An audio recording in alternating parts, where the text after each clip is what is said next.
Good day, I'm Uveka Rangappa. The situation remains tense in the Zamdella informal settlement, with claims that several people have died in clashes with police.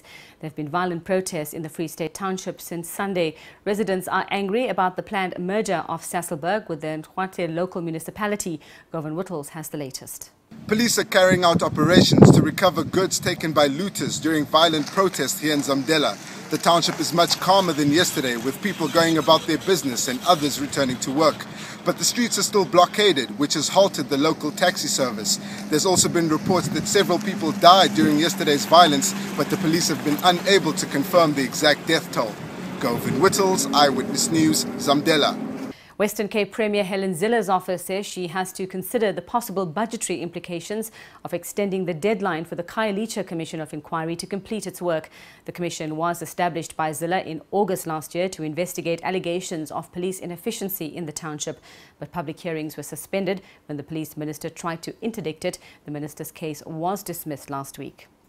The National Union of Mine Workers has called its first witness to testify in the Marikana Commission of Inquiry into the death of 34 miners last August. Gia Nicolaides has more from there. During cross-examination of public order policing expert Zephaniah Mkhonazi, legal teams here questioned the police's plan of action in Marikana on the day of the shooting, saying it was fundamentally flawed.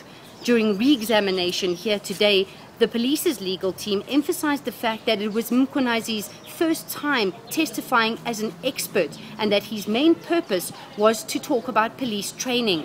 Now, NUM has called its first witness to the stand, a chief negotiator at Lonman, who will give some clarity about the relationship between the union and its members and the so-called rivalry with Union AMCU. Gia Nicolaides, Eyewitness News, Rustenburg. In international news, Benjamin Netanyahu has claimed victory in Israel's parliamentary election. This report from CNN. The 2013 Israeli election saw both the expected and the unexpected. The expected that Prime Minister Benjamin Netanyahu's coalition, Likud Beitenu, would get the most votes. Indeed, it did. It got the most seats as well, but not as many as they had expected. The unexpected, a new party that was just formed last year, Yesh Atid, headed by an anchorman who was very, very popular for years here on Israel TV, Yair Lapid. He took the second number of votes and got the second number of seats. That was the big surprise. And with the business, here's Mashuda Masuta. Thanks, Uveka. South Africa's headline inflation quickened to 5.7% in December from 5.6% in November, in line with market expectations. The increase was as a result of price pressures coming from housing and utilities components. Inflation was flat at 0.2% month-on-month in December compared to the previous month. This uptick in inflation is unlikely to sway the Reserve Bank's expected decision of a stable repo rate of 5%.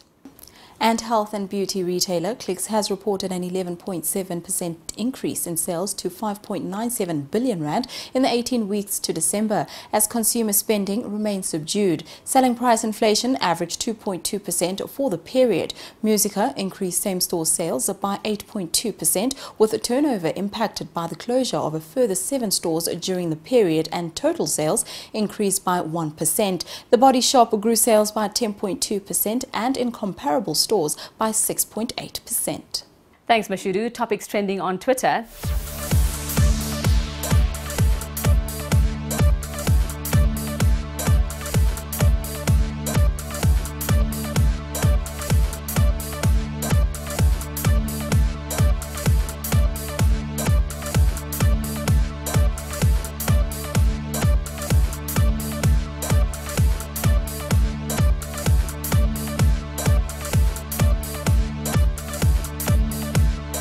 Eyewitness News will bring you all the local and international news throughout the day. You can also follow us on Twitter and Facebook.